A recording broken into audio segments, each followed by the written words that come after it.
Dengan sukacita saya menyampaikan selamat sore, selamat hari Minggu. Shalom. Apa kabar Bapak Ibu Saudara-saudara? Puji Tuhan. Bapak Mama dan saudara-saudara, tema pemberitaan firman untuk hari ini untuk seluruh jemaat di Gemit adalah mewartakan tahun rahmat Tuhan yang disimpulkan dari pembacaan Yesaya 61 ayat 1 sampai dengan ayatnya yang ke-11 yang tadi telah dibacakan ataupun kita baca bersama-sama.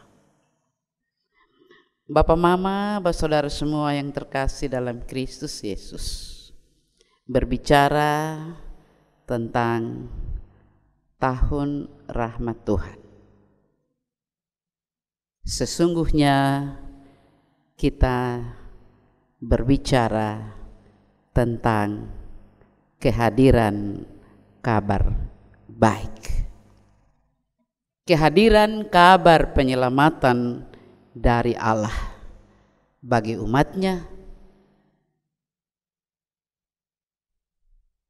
terkhusus pada waktu zaman Yesaya, bagi umat Israel, suku Yehuda yang oleh karena pemberontakan, kedegilan hati mereka diajar Tuhan dengan memberi mereka tertawan oleh bangsa asing, dalam hal ini bangsa Babel, dan mereka menderita di sana. Bapak Mama dan saudara-saudara, di dalam penderitaan kehidupan yang ada, mereka sangat mengharapkan adanya pembebasan. Dan Allah yang tahu tentang keadaan mereka, keinginan mereka, akhirnya menjawab pergumulan mereka, keinginan mereka dengan cara-cara yang luar biasa. Dan ketika mereka sudah dibawa kembali dari pembuangan ke negeri asal mereka, Allah mempertegas akan perjanjian kasih karunia dari Allah kepada mereka yang merupakan kabar baik. Bapak Mama, siapa di antara kita yang ketika berada dalam keterpurukan hidup, kita tidak suka dengan kabar baik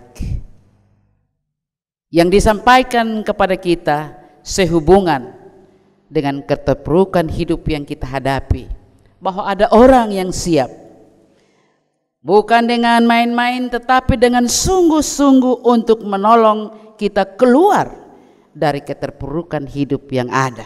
Kira-kira siapa yang son mau? Dalam keterpurukan hidup Papa Mama dan saudara, setiap kita pasti akan senang mendengarkan kabar baik, bahwa ada jaminan, ada orang yang siap untuk menjamin, memberikan kepada kita hal yang terbaik ke depan dari kehidupan yang ada. Bagian firman Tuhan yang datang untuk kita sore hari ini, Yesaya 66 ayat 1 sampai dengan 11, ditujukan kepada Israel yang telah kembali dari pengasingan ke negeri asal mereka, ke Yerusalem. Bagian ini Papa Mama dan saudara-saudara menegaskan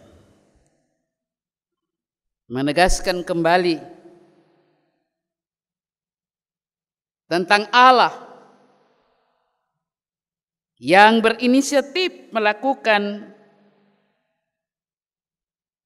hal yang luar biasa bagi Israel.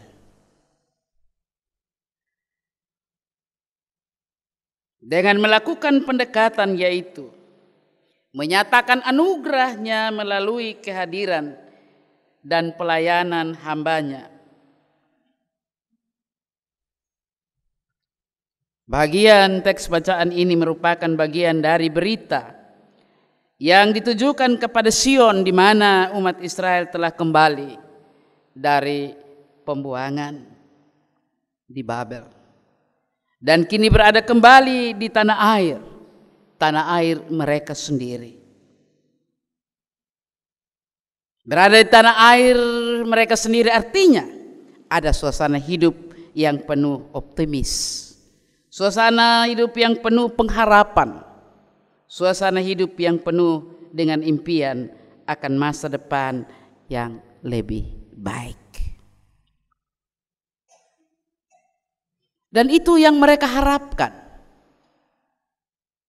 Itu yang mereka mau untuk ada dalam kehidupan mereka ketika mereka kembali dari pembuangan. Karena mereka juga sudah jenuh dengan keterpurukan hidup yang mereka hadapi sekian puluh tahun, 70 tahun di tanah pembuangan. Namun papa mama, saudara-saudara, kenyataan memperlihatkan bahwa situasi Israel di negeri asal mereka sangat memprihatinkan. Karena terjadi kehancuran di mana-mana. Negeri mereka porak-poranda, tanah air dan bait Allah kebanggaan mereka yang senantiasa mereka rindukan siang dan malam, kini telah jadi puing-puing. Telah jadi puing-puing yang bisa dikatakan puing-puing kehancuran.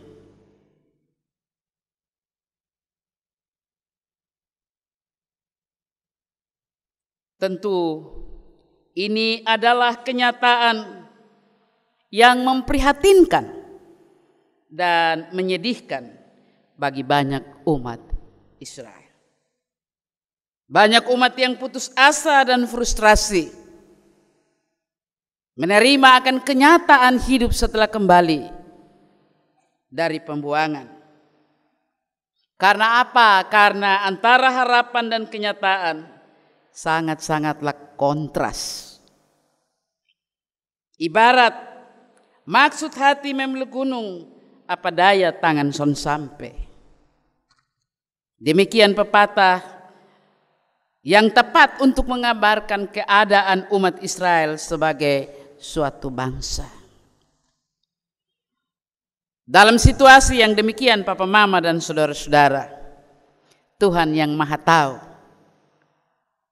tahu akan apa yang sedang mereka hadapi.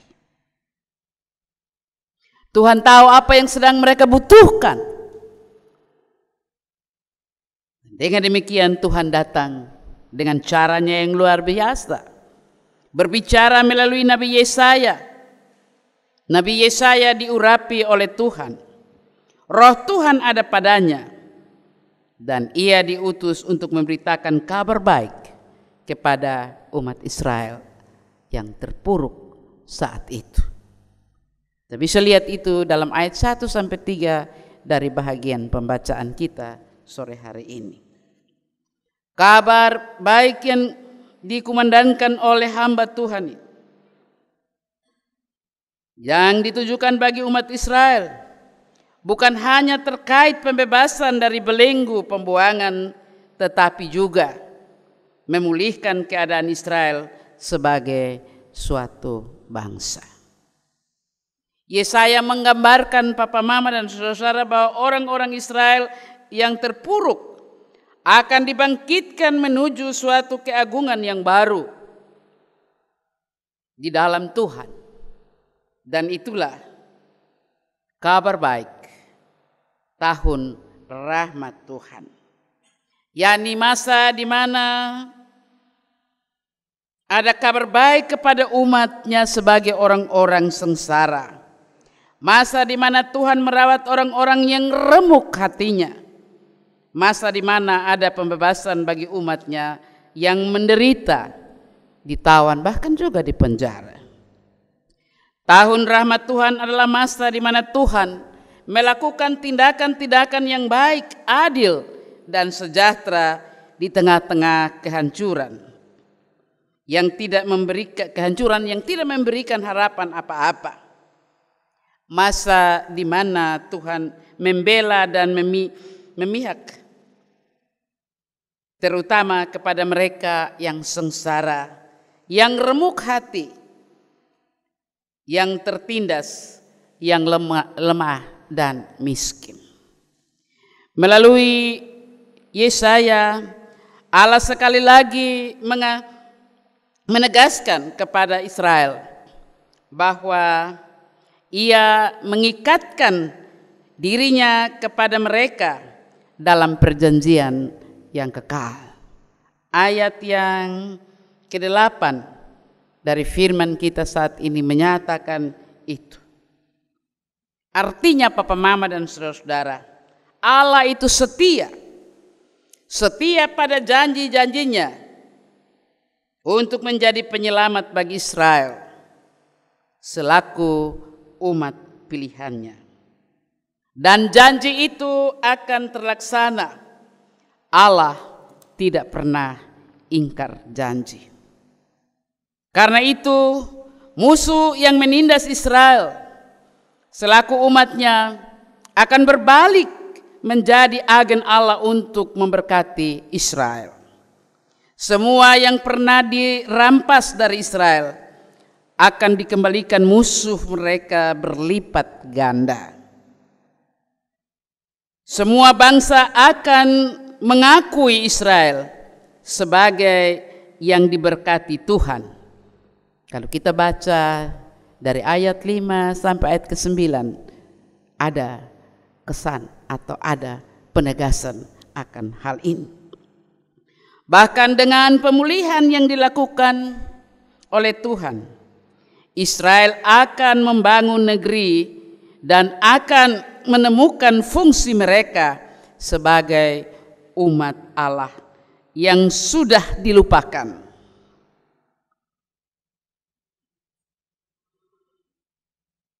Yakni menjadi imam atau pelayan Allah bagi bangsa-bangsa.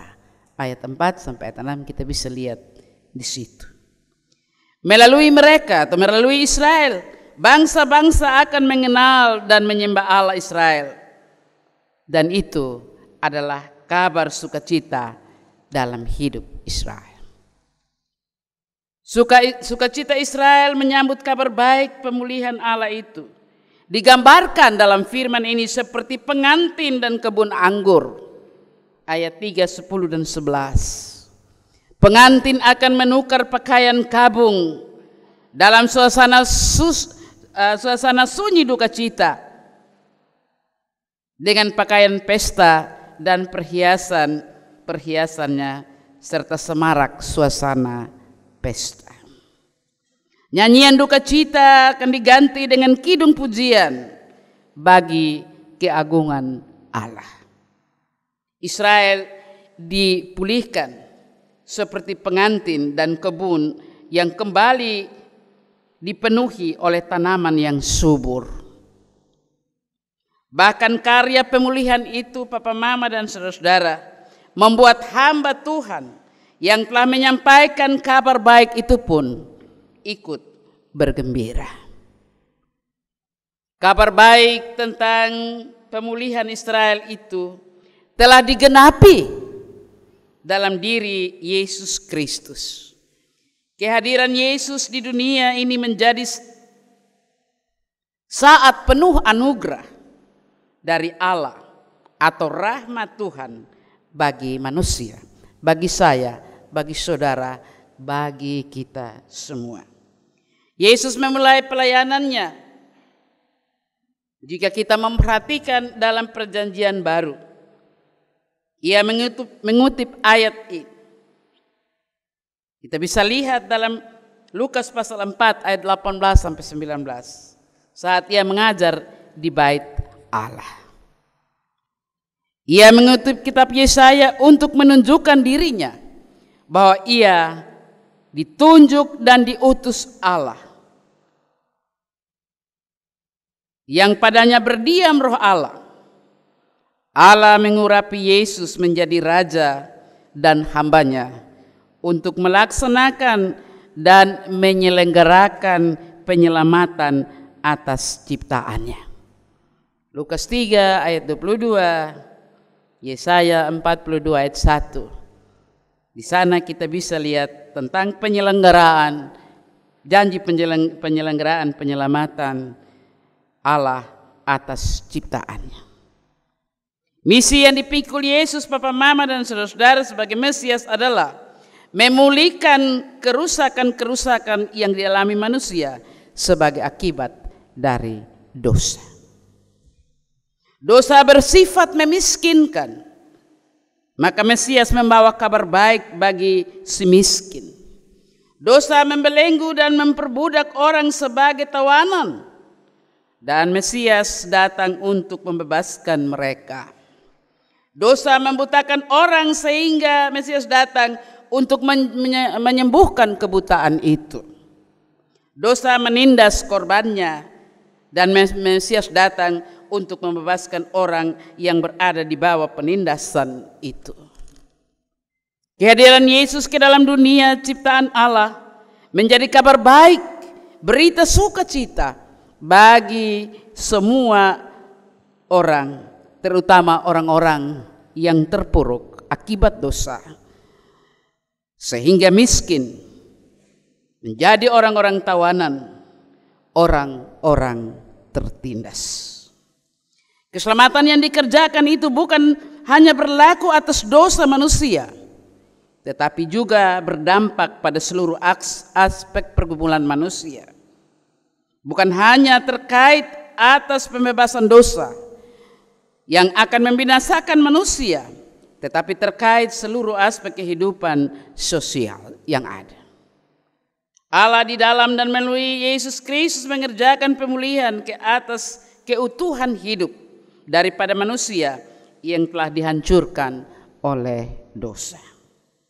Bapak, Mama, dan saudara-saudara sekalian, tindakan pemulihan yang telah dilakukan Yesus menjadi teladan iman bagi orang-orang percaya masa kini, bagi saya, bagi saudara, bagi kita semua. Ia memanggil dan mengutus kita selaku gerejanya atau persekutuan orang-orang percaya untuk meneruskan kabar baik, berita sukacita itu kepada dunia dan manusia. Pemberitaan dan pengajaran tentang Injil Yesus Kristus haruslah menciptakan suasana sukacita bagi para pendengarnya.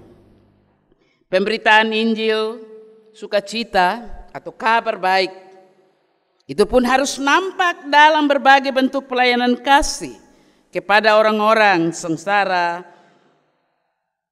agar mereka dapat menikmati atau merasakan damai sejahtera Allah atau tahun rahmat Tuhan melalui pelayanan kita sebagai murid-murid Yesus.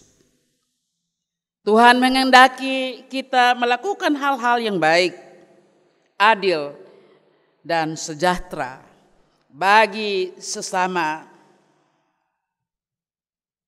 di dalam kehidupan yang masih Tuhan anugerahkan bagi kita, agar sesama kita boleh merasakan akan kasih dan rahmat Tuhan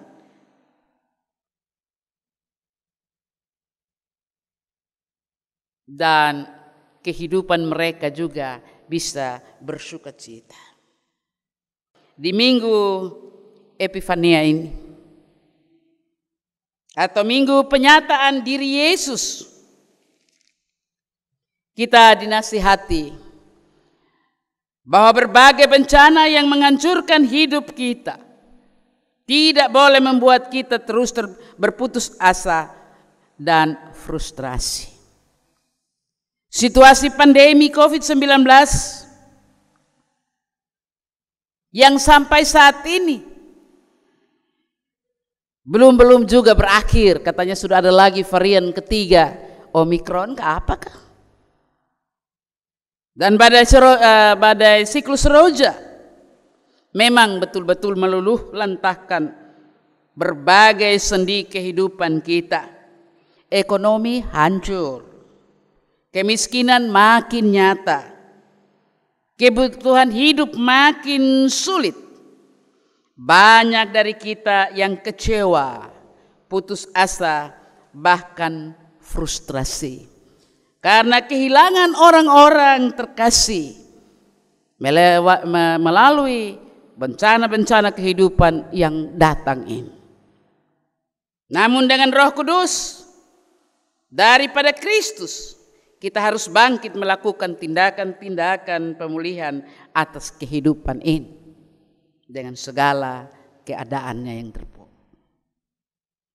Situasi kehancuran atau porak-poranda adalah kesempatan untuk kembali membangun masa depan yang lebih baik. Kita harus melakukan tindakan-tindakan nyata untuk menata keterpurukan yang melanda kehidupan ini. Karena untuk itulah kita terpanggil untuk mewartakan tahun rahmat Tuhan, untuk mewartakan kabar baik seperti yang terfirman dalam nats yang tadi membimbing kita. Kita adalah orang-orang yang terpanggil keluar dari kegelapan untuk memberitakan kabar baik. Untuk Tuhan terus dipermuliakan. Dalam tugas tanggung jawab ini, sesungguhnya kalau kita sendiri mengandalkan kekuatan daripada kita, sesungguhnya kita tidak akan mampu. Karena itu baiklah kita harus senantiasa memohon kepada Tuhan agar Dia menolong kita dengan Roh Kudus, agar kita disanggupkan menjadi hamba-hambanya untuk sanggup menata dan membangun kembali hidup yang penuh damai sejahtera ini. Tidak ada yang mustahil di dalam dan bersama Tuhan. Sebagaimana Yesaya, kita juga terpanggil di tengah-tengah dunia yang terpuruk saat ini untuk menyampaikan kabar baik, berita keselamatan daripada Allah kepada dunia yang terpuruk akibat kuasa dosa. Pertanyaan penting yang perlu untuk kita bawa kembali, kita renungkan, dan selanjutnya kita maknai dalam hidup ini untuk kita lakukan.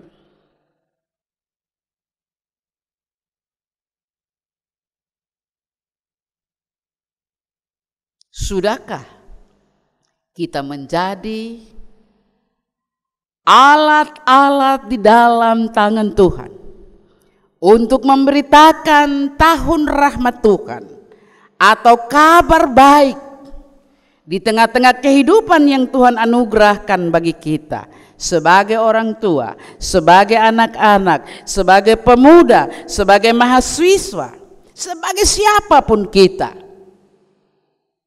Sudahkah itu kita sampaikan untuk menolong orang-orang yang terpuruk dalam kehidupan, kemiskinan, ketertindasan, dan lain-lain sebagainya akibat dosa? Ataukah kita hadir di tengah-tengah itu menjadi orang-orang yang bersatu dengan keadaan-keadaan yang tidak benar, dan kita tidak menjadi pewarta-pewarta yang baik yang menyampaikan tahun rahmat Tuhan, kabar baik itu di tengah-tengah kehidupan mereka yang terpuruk? Bapak, mama, dan saudara-saudara, mau atau tidak mau, suka atau tidak suka, itulah tugas tanggung jawab saudara dan saya sebagai umat-umat pilihan Tuhan di masa kini, sebagai hamba-hamba Tuhan dalam tanda kutip, dalam kehidupan ini untuk menyampaikan mewartakan kabar baik itu kepada dunia dan manusia di mana kita hidup dan berada. Banyak orang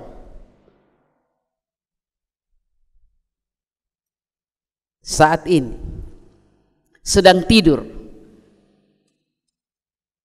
Ya, mudah-mudahan belum terlelap dalam tugas dan tanggung jawab sebagai pewarta-pewarta tahun rahmat Tuhan. Tahun pembebasan atas kuasa dosa yang membawa kehancuran bagi manusia. Dan itu terkadang ditaruh di atas alasan manusia sapa yang sonde berdosa. Semua manusia berdosa. Karena itu kalau manusia ikut berkecimpung dalam dosa, itu hal yang lumrah, hal yang biasa. Sekalipun mungkin manusia itu ya punya jabatan sebagai pelayan Tuhan. Pendeta kok penatua, diaken, Bapak Mama, Tuhan Yesus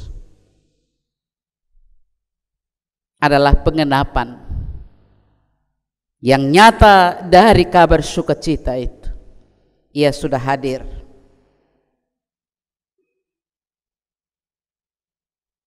Dan dalam pengorbanan yang luar biasa sampai mati tersalib, ia ikhlas untuk memberi pembebasan bagi manusia yang ada dalam kungkungan dosa. Dan kita-kita ini yang merasakan akan karya agung Kristus Yesus itu. Jangan lupa untuk tugas tanggung jawab kita sebagai pewarta-pewarta kabar baik yang diutus Tuhan di tengah-tengah dunia ini. Kita mau melaksanakannya di tengah-tengah hidup yang Tuhan anugerahkan. Ada satu istilah Kristen yang sangat terkenal yang biasa kita ucapkan, biar sonde jadi pendeta asal jadi pelita. Artinya kesempatan kita untuk menjadi alat pewarta keselamatan kepada Tuhan terbuka lebar.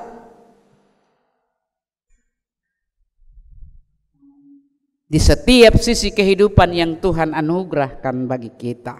Bukan saja sebagai orang-orang seperti kami yang punya tugas untuk memberitakan dari mimbar-mimbar pemberitaan yang ada tentang keselamatan dari Allah atas kuasa dosa.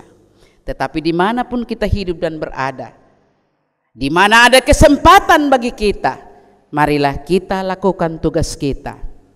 Karena Bapak, Mama, dan saudara-saudara, tugas yang kita lakukan dengan sungguh dalam kehendak Allah tidak akan pernah berakhir dengan sia-sia. Allah akan membuka jalan berkat untuk kita menjadi berkat. Kita diberkati dan kita menjadi berkat bagi orang lain. Kiranya Tuhan memberkati kita dengan firman-Nya. Amin.